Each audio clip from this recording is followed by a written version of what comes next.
Hello, good morning mga kapage, good afternoon, and good evening. So for today's vlog, magluluto tayo ng breakfast, lunch, at dinner na rin guys. So kumpleto na yan guys. Alam nyo ba kung bakit? Kasi dadalhin po yan ng asawa ko guys. Kasi dinner niya po yan mamaya, at saka breakfast niya, at saka lunch niya na rin. So sa amin ni baby, ako nang bahala guys. Ang importante, malutuan ko po yung aking my loves ng kanyang pagkain. Ayan po ang ating smoothie. Yan po ang smoothie ng aking my loves. Yan po ay banana, oatmeal, avocado, and fresh milk. Ayan po guys. Kaya po naging green po siya.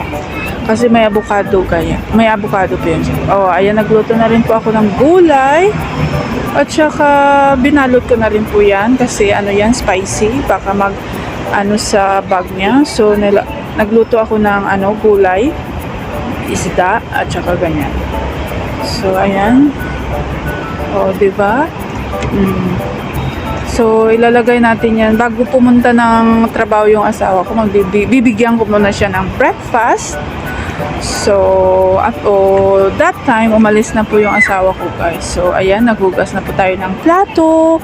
Mommy's duty na tayo guys. So ayan, busy po ang life ko guys pag umaga kasi maaga tayong gigising at magluto, maglaba, maglinis ng bahay, magplansya, at saka maghugas ng plato. So this time, hugas muna tayo ng plato. So yan po ang hugasan natin sa pagkatapos ng pagluto natin ng mga pagkain guys. So ayan, pasensya na kayo guys. I'm trying my best mag voice over guys kasi minsan yung mga video natin magiging copyright siya. So sa voice over hindi talaga to copyright guys. So ganyan. So maglagay na rin tayo ng safe sa ating lababo kasi yung safe kasi linis talaga siya at saka mabango. Ayan na guys. So maglinis na rin tayo ng wall at ng bintana natin. After nating maglinis ng plato, maglinis na rin tayo ng bintana, mga alikabok. Ayan, mga alikabok-abok sa mga natin, sa sulok ng ating kusina. Ayan po yung kusina namin guys. Nalinis ko na yan guys, kaso syempre nagluluto tayo araw-araw. So minsan yung oil lumalabas guys. So ayan. Kasi ang exhaust fan kasi namin hindi kasi pinalabas ng asawa ko, kaya ganyan. So baka one day ipapalabas ko yan. Itatapon ko na yan sa labas guys.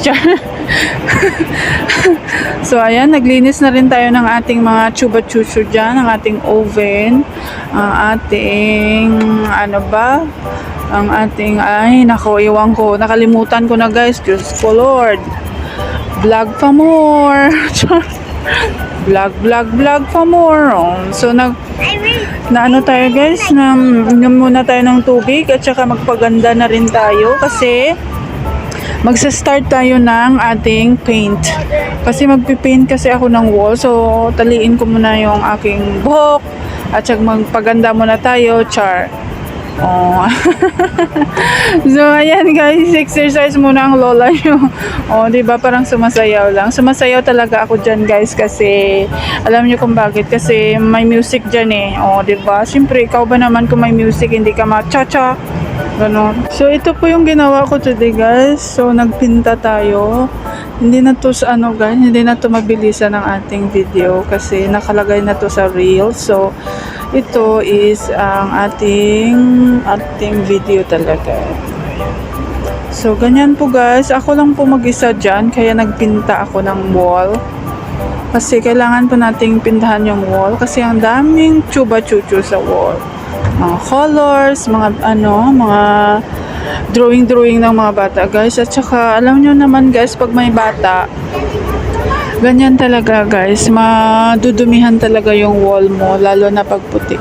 So nag-isang taon na kasi itong wall namin guys. So siguro this time kailangan na talaga siyang lagyan ng paint kasi itong paint naman na to guys, hindi naman to siya maamoy, odorless to siya guys. Kaya kahit may mga bata, pwede siyang ipinta.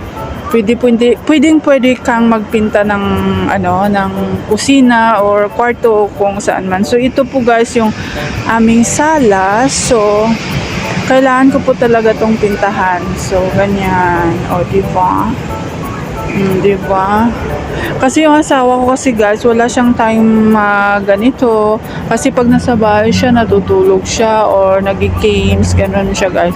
So hindi ko siya masyadong pinapatrabaho sa bahay guys kasi pagod na po yung asawa ko guys. So ako na po talaga ang nagtatrabaho, ganyan sa bahay. So kailangan po talaga nating ipadamdam sa ating asawa na mahal natin siya. Char! Oh, may pasayaw-sayaw pa ang lola nyo, oh, diba? Pak, pak. Oh, pak, pak. Ganun talaga. Ay, natatawa ako sa sarili ko, guys. Ay, nako, tinabunan ko pala yung aming bintana, guys, kasi naga-against sa ating camera yung ng sun sa labas. So, ayan, enjoy for watching guys, and please don't forget to like, follow, and comment down below kung nagustuhan nyo po ang ating video. Ayan. So, thank you very much guys. Muama chup chup. Enjoy!